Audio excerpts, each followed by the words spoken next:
आखिर क्या है सफलता का राज? आखिर क्यों ऐसा होता है कि 95% लोग गरीबी की जिंदगी या असफलता की जिंदगी जीते हैं और सिर्फ 5% लोग सफलता की जिंदगी जी पाते हैं? ऐसा क्यों होता है कि इन 5% लोगों की जो एवरेज इनकम होती है ये इन पूरे 95% लोगों की एवरेज इनकम के बराबर होती है? सफलता एक चॉइस है। आपको सेलेक्ट करना पड़ता है कि आपको सफलता की ओर आगे बढ़ना है कि आपको बहानों की तरफ आगे बढ़ना है। एक रास्ता जो सफलता की ओर जाता है वो कांटों से भरा हुआ है, पत्थरों से भरा हुआ है और कुछ ऐसे लोगों से भरा हुआ है जो आपको हमेशा नीचे खींचने की कोशिश करेंगे। और एक रास्ता जो होता है वो बहानों का होता है, जिसमें आप उस काम को ना करने के कई सारे रीजंस अपने मन में बैठा के रखेंगे। सफलता वाले रास्ते में आप बार बार गिरेंगे, आपको चोटें लगेंगी, लेकिन अगर आपको कमिटमेंट स्ट्रांग है तो एक दिन आपको वो सफलता मिलेगी जो आपने सोची भी नहीं होगी। बहाने वाले रास्ते में बहुत ही सुकून मिलता है। आप हर चीज को भगवान के ऊपर छोड़ देते हैं, आप हर चीज को किस्मत के ऊपर छोड़ देते हैं। आप बहुत से बहाने बनाते हैं और अपने अंदर ही अंदर आप खुश होते हैं कि चलो ठीक है, मैं आज इतना तो कर पा रहा हूँ, ये बहुत बड़ी बात है। मैं वो कर सकता था लेकिन मेरी किस्मत ने साथ नहीं दिया, भगवान ने साथ नहीं दिया, मेरे घर में पैसा नहीं है। बहुत सारे बहाने बनाते हैं और खुश रहते हैं। तो आगे जाके जिंदगी में आपको क्या मिलता है पता है? भगवान से भी बहाने मिलते हैं आपको। क्यों? आपको एक अमीर की जिंदगी वो नहीं दे रहा है। दोस्तों नमस्कार, मेरा नाम विकास अग्रवाल है और आप सबका स्वागत करता हूं अपने YouTube channel Vikas Agarwal for health में। आज मैं फिर से एक कहानी लेके आया हूं, एक राजा और एक साधु की। अगर आपको ये वीडियो, ये कहानी अच्छी लगे तो इस चैनल को जरूर सब्सक्राइब कीजिएगा। ऐसे वीडियोस आपके लिए हम लगातार लाते रहेंगे। दूर किसी देश में एक राजा हुआ करता था। वो बहुत ही चक्रवर्ती सम्राट था। उसके आसपास के सारे राज्य उससे डरते थे और इस बात का उस राजा को बहुत घमंड था। एक दिन उस राजा को सुनाई में आया कि जंगल के पास कोई साधु अपनी कुटिया में रहता है जिसके पास में काफी सिद्धियां हैं, पावर्स हैं और वो जो बोलता है वो सच होता है। तो राजा ने डिसाइड किया कि मैं अपनी किस्मत के बारे में भी पूछने के लिए उनसे जरूर जाऊंगा। तो एक दिन राजा सुबह सुबह अपने काफिले को लेकर के उस साधु की कुटिया में पहुंच जाता है। उस साधु की कुटिया में जब पहुंचता है वो, तो वो देखता है कि साधु जी वहां पे बैठे कुछ और लोगों को प्रवचन दे रहे थे और उनसे बातें कर रहे थे। तो राजा वहां पे उनके आश्रम में खड़ा हो जाता है और अपने एक संतरी से उन्हें मैसेज भिजवाता है कि चक्रवर्ती सम्राट आपसे मिलने के लिए आए हुए हैं। वो सिपाही जाता है, साधु को इन्फॉर्म करता है, लेकिन साधु उसे अनसुना कर देता है। वो अपने सामने बैठे भक्तों से बात करना कंटिन्यू करता है। ये देख करके उस राजा को थोड़ा गुस्सा आता है। फिर वो दूसरे सिपाही को भेजता है थोड़ी देर के बाद में कि जाओ उसे बताओ कि हम वो राजा हैं जो इतने सारे राज्यों को जीत चुके हैं और हम चाहें तो 2 मिनट के अंदर इस कुटिया को उखाड़ फेंक सकते हैं। ये सिपाही जाता है, उस साधु से वो सारी चीजें बोलता है, लेकिन फिर एज यूजुअल उस साधु को कोई फर्क नहीं पड़ता। उस ऐसा प्रिटेंड करता है कि उसने सुना ही नहीं और वो सामने अपने भक्तों से बात करते रहता है। फाइनली एक टाइम आता है जब राजा की बर्दाश्त से ये बाहर हो जाता है। वो डिसाइड करता है कि वो खुद आश्रम में जाकर उस साधु से मिलेगा, उसे घमंड को तोड़ेगा। वो अंदर जाता है, उस साधु के ऊपर जोर से चिल्लाता है, क्यों साधु, तुझे इतना घमंड हो गया है कि एक राज्य का राजा तेरे मिलने आया है, ये चक्रवर्ती सम्राट तुझसे मिलने आया है, जिससे मिलने के लिए दूर देशों के राजा भी लाइन लगाते हैं, वो गुहार लगाते रहते हैं कि कब राजा जी से मुलाकात हो जाए। और ये राजा खुद चल के तेरे पास में आया है, तब भी तू उसकी अवहेलना कर रहा है। तेरी इतनी हिम्मत, तू जानता है अगर मैं चाहूं तो अभी के अभी 2 मिनट के अंदर में ये तेरी पूरी कुटिया को उखाड़ फेंक सकता हूं, तुझे बंदी बना करके जिंदगी भर अपनी जेल में सड़ने के लिए छोड़ सकता हूं। पर उस साधु को जैसे फर्क ही नहीं पड़ रहा था।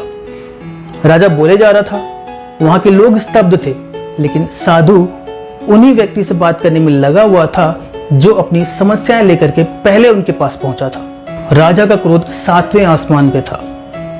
उसने फाइनली डिसाइड किया कि अब वहां पे नहीं रुकेगा, वरना उसके हाथों एक साधु की हत्या हो जाएगी।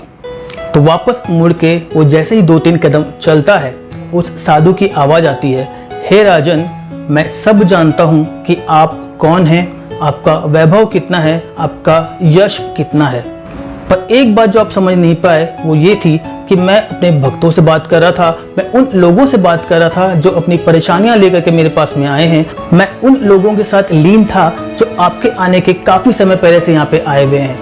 और मेरा ये मानना है कि जब मैं कोई काम करता हूँ तो मैं अपना पूरा ध्यान उस पर लगा देता हूँ।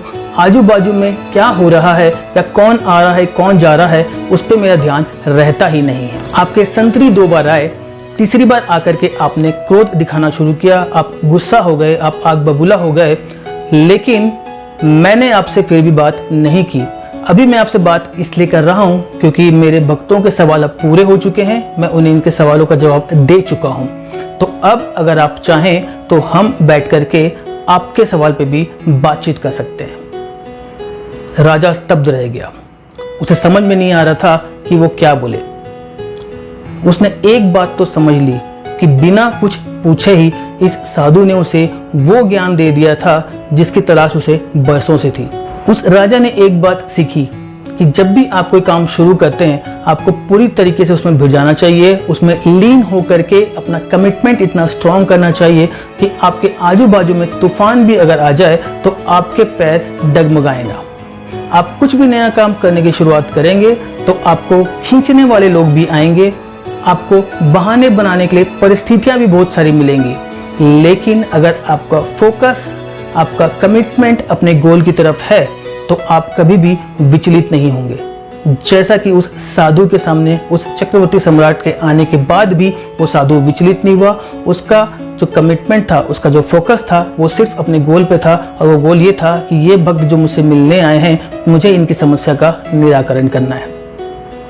तो मैं विकास अग्रवाल आप सबसे ये कहना चाहूँगा कि अगर आपने कोई काम स्टार्ट किया है तो कमिटमेंट के साथ में उस काम को कीजिए। मना करने वाले, टोकने वाले और आपको उस काम के लिए को नहीं करने के बहुत सारे बहाने आपकी ज़िंदगी देगी, लेकिन एक बहाना आपको चाहिए उस काम को करने के लिए, और वो एक बहाना आपके सपनों से आएगा, आपके दिल से आएगा। तो उम्मीद करता हूँ कि इस राजा और साधु की कहानी से आपको बहुत कुछ सीखने को मिला होगा। आज ही इसे अपनी ज़िंदगी में अपनाएं, और जो भी आपने काम स्टार्ट किया है, भले वो कुछ भी हो, भले वो बिजनेस हो, वो जॉब हो, वो RCM हो, वो नेटवर्क मार्केटिंग हो, उसमें इतने लीन हो जाएं कि जब तक आप सफल ना हो जाएं तब तक आपको कुछ और सुनाई ना दे।